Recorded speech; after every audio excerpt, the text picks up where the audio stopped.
So much. Being always on the last panel is pretty exciting, and when you have such brilliant August company, it's more exciting as well. Well, all businesses are here to make money. Anybody wants to counter that by any chance? Any retailer here does not want to make profit? So how much sales can you increase is a big question.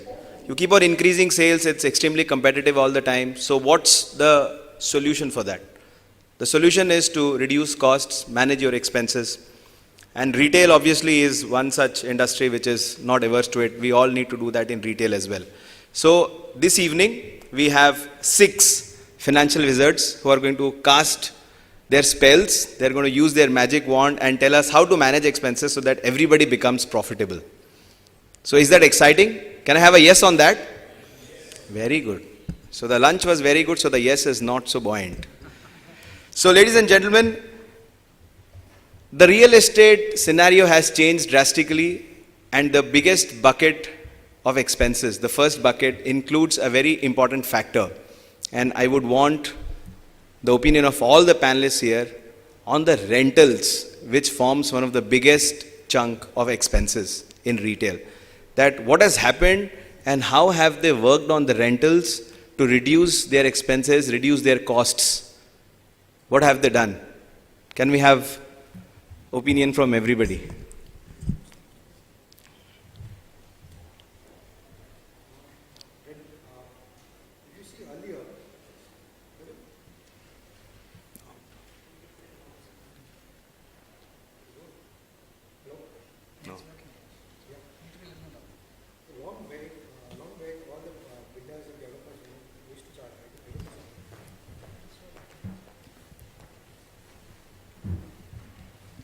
Long back, that all developers and builders used to charge a fixed rentals, prime property, higher rentals, and most of the retailers doesn't able to afford that rentals.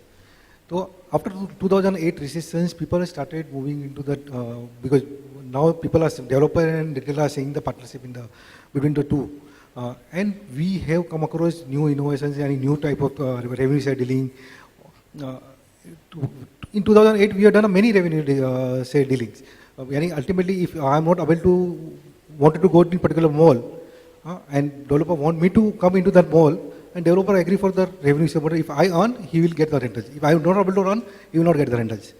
Subsequently, after 2008, developer says revenue share is only not enough. Now you have to pay me MG.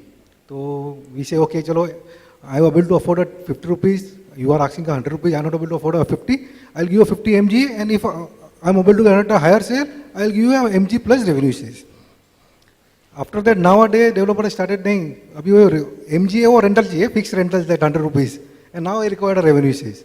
So there is always be a, depending on the mall successfulness, mall occupancy, you have to tackle a bit in between these two, whether at what rentals, what revenue share, what MG you can afford in this.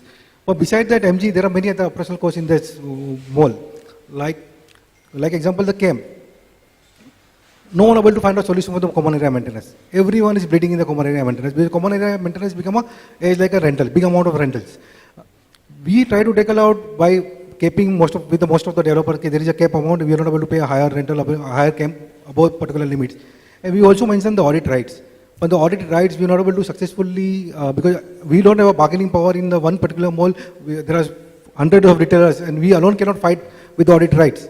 So it is difficult to control the audit rights. And beside this came now HVAC also, air conditioning charges also become a higher factor in the developers. So all these costs put together will be a huge cost. We all retailers have to find out that basically the CAM and rent we can't negotiate together, but CAM and HVAC we have to come out with some solution for that.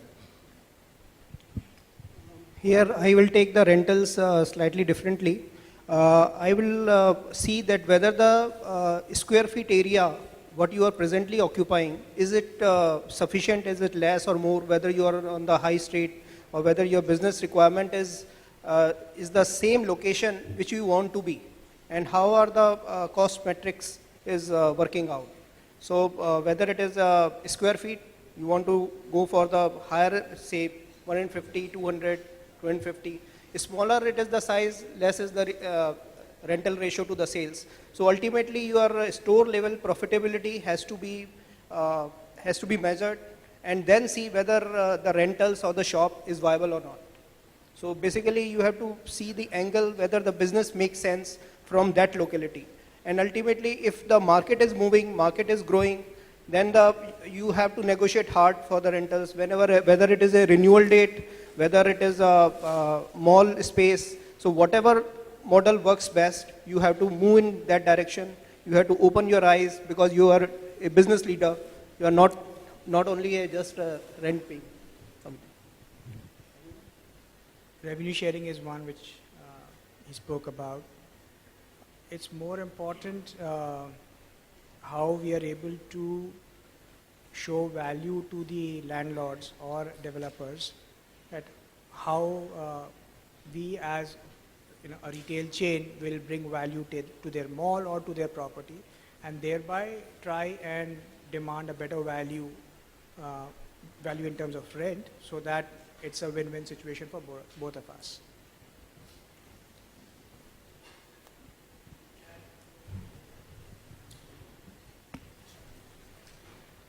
Basically, when at a corporate level you need to manage the rental, we need to see the different aspect. Whichever the property in one city, you can get the property of 100 rupees square feet, another is a 30 rupees per square feet. So first, as a basically corporate, what will be able to get the sale out of this one. So what you are going to get, basically the sales is the main criteria. Make the sale, get the rental. This is the way you want to reduce the percentage of sale, whatever we call of the rental. Second aspect, how you negotiate with the rental with your landlords. The 3-4 aspects come in the rental negotiation. One is already shares, basically the revenue sharing. But in the value retail business, how you do the revenue sharing? Now in these days, basically mobile, certain category of there, where the value is very high, but margin is very less. Then similar, the other comes of the taxation aspect. How you minimize your service tax liability, how you minimize the property tax liability. In the GST scenario, basically how you are going to structure your rental. That is the most important part of the legal agreement, what we sign, which are the long-term implication. Then other aspect, basically you need to see the long-term perspective. What is your exit clause option and what is the escalation cost? These are the two also need to be factored, which will have your long-term implication on the rental cost to the percentage of the sales that what we are monitoring. Very good evening. I think all the panelists, all the thoughts that brought upon on the table are very valid and very relevant. Some of the other points that I can really think of, getting into real estate, and I'm very happy that Kumar used the word managing costs rather than saying reducing costs. So it's all about managing costs so that you can sweat them to derive more value out of those costs. Getting into a new property or managing rentals, it's like building your own dream house. So the decisions has to be very holistic in terms of the location that you choose. So are you going to a mall that you really want to be in? Within that mall, what location are you going to? Is the kind of plate that you want, is exactly the plate that you want, are you getting it or not? So these are some of the decisions which actually have a bearing on the rentals that the developer will charge you. And let us be very fair that ultimately it's a commercial call. So the developer is going to be having a ceiling and a floor. So it's that you have to manage your rentals within that the highest expectations that he would have and the lowest that you have from a sales perspective as well. The other factors that one could really look at, because today it's like these are malls, prime properties. The cost of building these malls is humongous. Managing these malls is humongous. The kind of common area maintenance charges that we as retailers today pay are probably the kind of rentals that we were paying maybe 5 years, 7 years back. So some of the things that as retailers we could ask for is that we as retailers bring immense amount of value to the mall. So what is it that you as a mall are going to give back to us? So when you say that this mall is going to have this kind of tenant mix, or at the opening what proportion of your mall is going to be occupational? What kind of food court are you going to be putting there? What's the kind of cinema? So I would not pay you rentals unless you start your cinema. Unless your mall is 60% operation, I'm not going to pay you the MG. Probably, I would say that, it's a new mall in a new locality. I want the step-up rentals. I don't want to pay you the entire MG at one go. So these are some of the innovative ways and methods that one could look at. And the other ways of playing the financial risk, as somebody mentioned here, is in terms of, what's the kind of lock-in that you're getting. So is it a risky property? So, if the developer is emphasizing on a 5-year lock-in, it's too risky for you. So probably negotiate for a 3-year lock-in. What's the kind of escalations that he's asking for? So these are some of the things that you can manage and negotiate with the developer. Ultimately, it's a commercial call. So depending on, you know, what's the kind of right mix for you, will you be able to generate that kind of sales? But using all of these parameters, one could really optimize the rent to sales ratio is what I feel. I had a different perspective. So I'm not a retailer. I'm sitting in this Haloed group right here. So I come from a company called EMEA, which is a loyalty management company, and all we do is about building customer centricity.